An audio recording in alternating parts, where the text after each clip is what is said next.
PTSD took 5 years of my life, but if I could go back, I'd do it all again. You start to lose a sense of reality. Get in the car and for the first 2 minutes, totally forget how you operate a car. Like, what am I doing? I'm Nichola Tidd, former military intelligence, specialising within interrogation.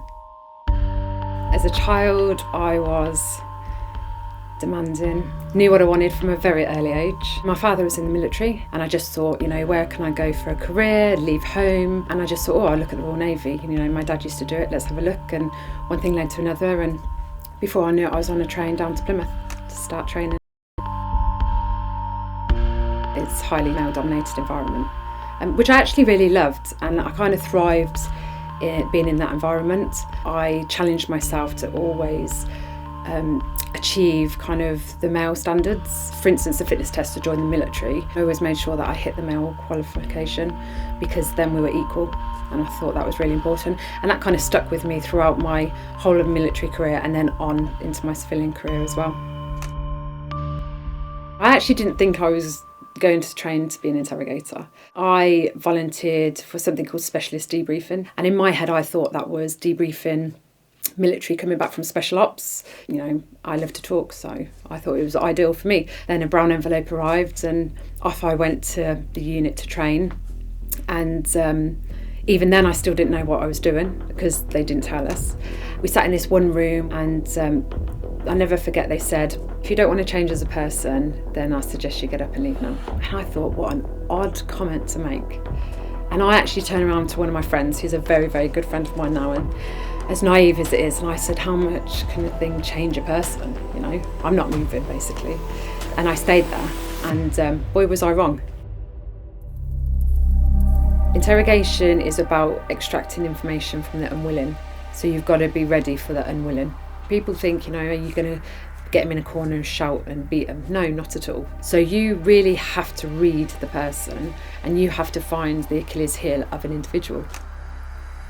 When you're interrogating men, they think they're going to be interrogated by a man. And then when you walk in, you watch them go, being a female is an interrogator, use what we've got. I can play the dumb blonde and be like, oh, really? Oh, what, you said 3, and then they correct you really with the truth. And you think, oh, thanks for that, because I knew it was 1 anyway, but I just wanted you to corroborate the information, and you did, because you thought I was stupid, and they do it.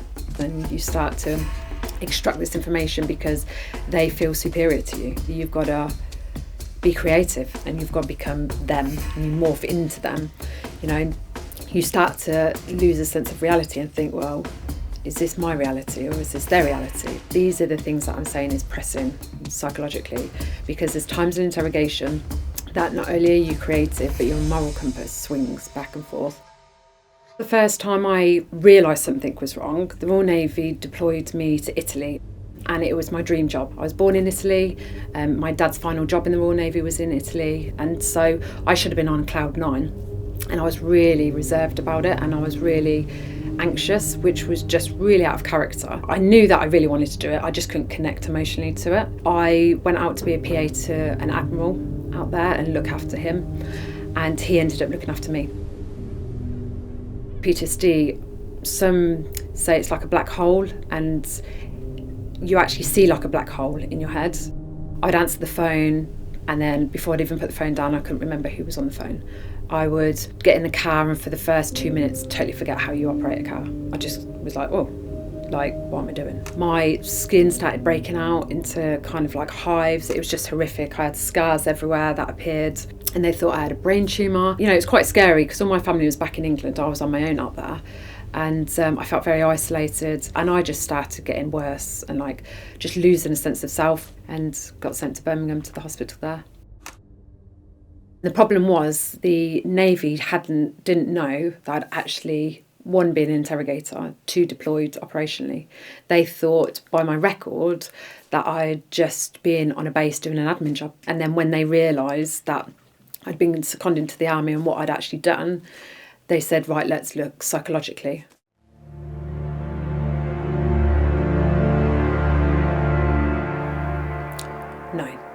No, that was a shock. The problem with PTSD in military across the board is a sense of pride. We don't want to acknowledge it, and we're in denial. And if we acknowledge it, then to this day, it's still a taboo subject that, we're broken. And we're built to go to war and fight. And so to admit that we're broken and, is a big thing. The NHS had assigned me a psychologist, and she was my saviour. I needed someone to listen, and I was embarrassed, and I just struggled to express myself because the military had built me to be a robot. And so they brought in EMDR for me, and there's different ways with EMDR. So it could be like vibrations, like beeping, like left, right. It could be tapping like this. It could be a therapist doing this, like for the whole session, which is ridiculous. Or they've a light bar. You find the colour that suits you and gives you comfort, which mine was blue. And it's just a little dot, a blue dot that hits one side and goes to the other and back and forth and back. And you kind of zone out and it becomes one blue line. I was really sceptical, and they said, just give it a go. It was like being on a train of Polaroids. And it just went and all of a sudden it started pulling things out that had clearly affected me that I never knew that were there. This one particular face that I'd used where half the head was off but the eyes were open, I'd used to distress a situation, that had been following me around. And the way that PTSD was explained to me, it's like your whole brain, everything chucks up in the air and it doesn't know how to file it.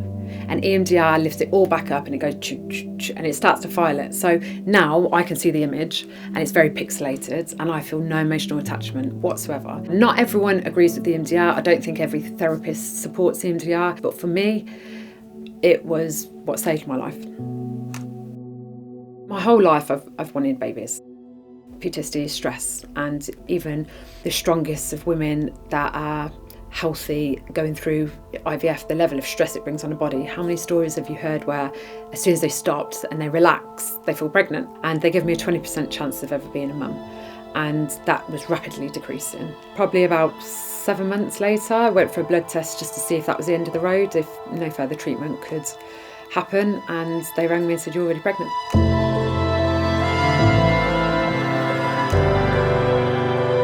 I've got 7 nephews and nieces that are my absolute world. And all I've ever wanted was my own. Yeah, my little miracle girl is here.